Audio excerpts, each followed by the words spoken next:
Hello everyone, welcome to the Daily Dance. Today, the disturbing story that we are focusing on is the story of Noah and the flood. Starting in Genesis chapter 6, in verse 5, it says something that's very unique to Scripture. God saw that the wickedness of man was great in the earth, and that every imagination of the thoughts of his heart was only evil continually. Only one time in all the Bible do we see words written like this. Scholars call it a triple negative description.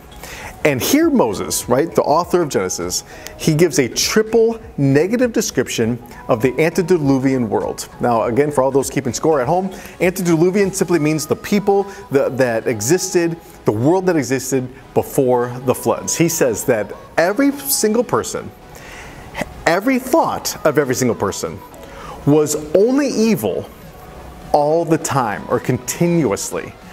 It's like Moses says, listen, you guys, before you start thinking that God is like sitting up there and sees some people and says, I know, I have an idea, I don't like what they're doing, I'm just going to wipe them all out.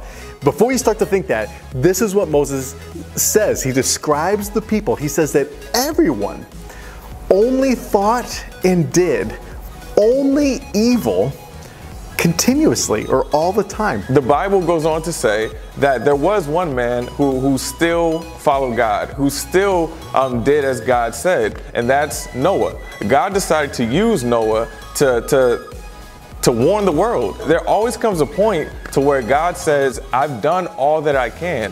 I want you to be saved. I don't want you to be destroyed, but I can't force you. Well, he can, but I won't force you to follow me.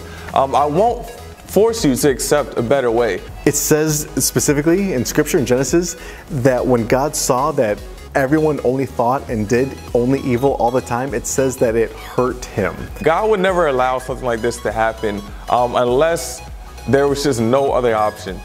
He wants us to be saved. He wants us to have great lives more than we wanted. Perhaps Jesus was thinking, listen, I have people need to know about me. People need to have an experience. They need to have a choice or a space to choose me. He wants us to be saved, but he won't force us. Thank you for tuning in. Be sure to look for tomorrow's episode of the Daily Dance.